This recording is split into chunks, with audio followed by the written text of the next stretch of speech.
Tutuki lang ning imong gihilabtan, walay paki sa imuang batasan. Kung libakon kuni mo di ko madutlan, akong mga lihok di mo diyong bantayan.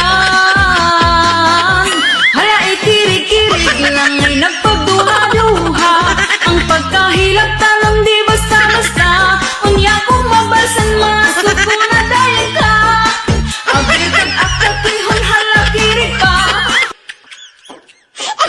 Hindi ako natutuwa sa ugali mo, ha? O anong paki ko? Ano gusto mo? Problemahin ko yung problema mo? Wow, that one is you. Parang gusto ko ring maging online seller. Kaso, natatakot ako. Yun. Baka ako yung ordering.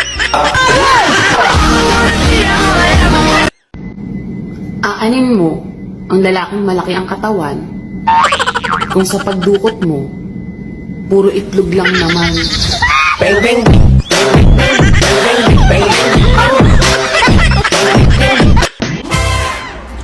Ang kapal ng mukha mong sabihan akong mind my own business. Hoy, wala akong negosyo. Mataba daw akong tingnan. Eh bakit ka ba kasi tingin ng tingin?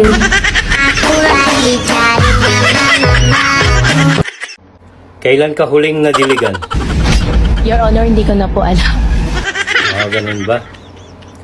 Sino ang huling nakadilig sa'yo?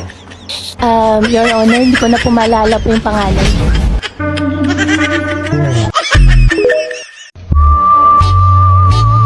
Sabi nila, mahirap daw kalimutan yung taong mahal mo, lalo na't kinain-kain mo.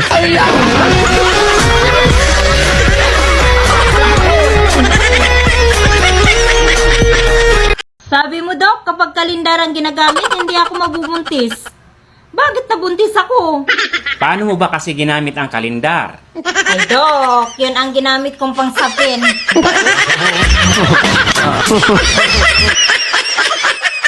Sige, magpakabuang kayo ng tudo dyan sa lalaki ninyo.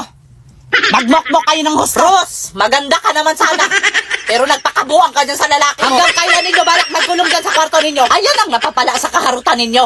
Kay kayo man ang nagpupunta sa lalaki, kaya talagang apektado. Ang mga hitsura nyo, parang kayo ang mga naghahabol sa lalaki masyado. Sis, tara kain na. Kung ayaw kumain, hayaan ninyo magutuhan yan. Magpapakabuang masyado sa lalaki. Akala mo naman pagkagwapo sa lalaki? Kaya ang mga aso dyan kapag makita ang jowa niya, nagwawala. Kaya kahit ang mga aso hindi pagkatiwalaan ng lalaki niya, yan ang napapala ninyo sa kaharutan ninyo. Kung nakikinig kayo sa akin, hindi sana kayo mag-iyak-iyak sa lalaki ninyo. Ako, Ros, dumaan din ako sa pag-inlove-inlove. Pero never akong umiyak sa lalaki. Ang lalaki ang iiyak sa akin. Hindi kayo gumaya sa akin. Sabi pa ang lalaki sa akin na kung hindi ko sasagutin, tatalon sa tulay. Pinabayaan ko tumalon sa tulay. Lagi daw ang cellphone ang hawak ko. Alam nga namang itlog mo.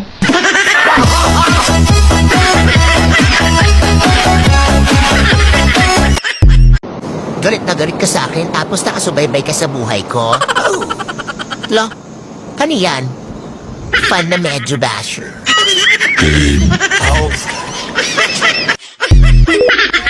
Hindi ka ba napapagod sa pagiging maldita mo? Enjoy na enjoy nga ako eh. Kaya nga asar na asar ka, di ba?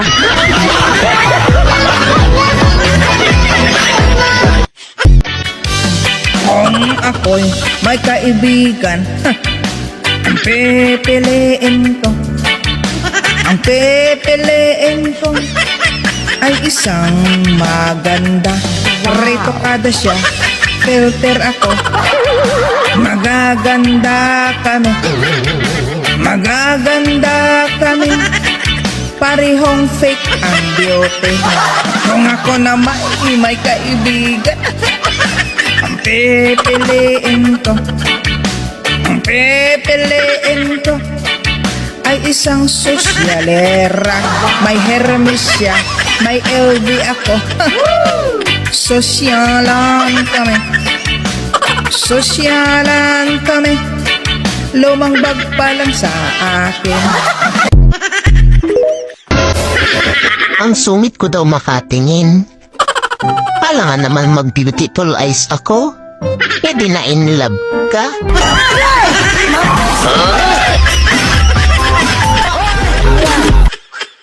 Tommy, do you want to come back to me? Hold on. Hold on. Hold on. Hold on sa mong mata. The answer is yes or no, not hold on. Ang pag-ibig parang TV show lang daw yan. MMK, muntik maging kami. Kay MJS, kaso may jowa na siya. MPK, mapriso ka.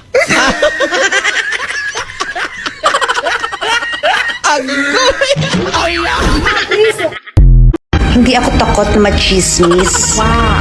Normal lang yan. Sa magaganda. If I was you, I'd wanna be. Gandang-ganda daw ako sa sarili ko. Malamang sarili ko to eh. Kanino ba dapat ako magandahan? Sa'yo? Tawa ka, girl. Madali man akong magalit, magselos at magtampo, weakness ko pa din ang sorry at I love you mo.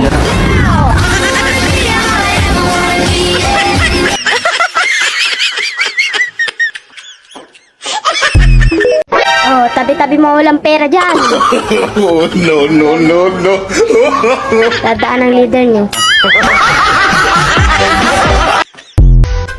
Ang eye bags naa pa, pero ang gibilaran wala na. Hoy.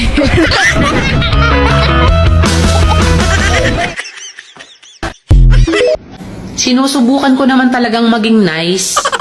Kaya lang minsan yung bibig ko talaga ayaw makisama.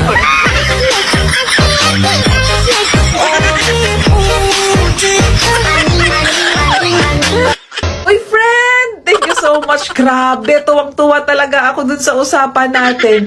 Yun bang alam ko yung totoo, tapos kasi nungalingan yung sinasabi mo. That was so entertaining. Grabe, comedian ka. Nakakatawa. Tingnan ko ito.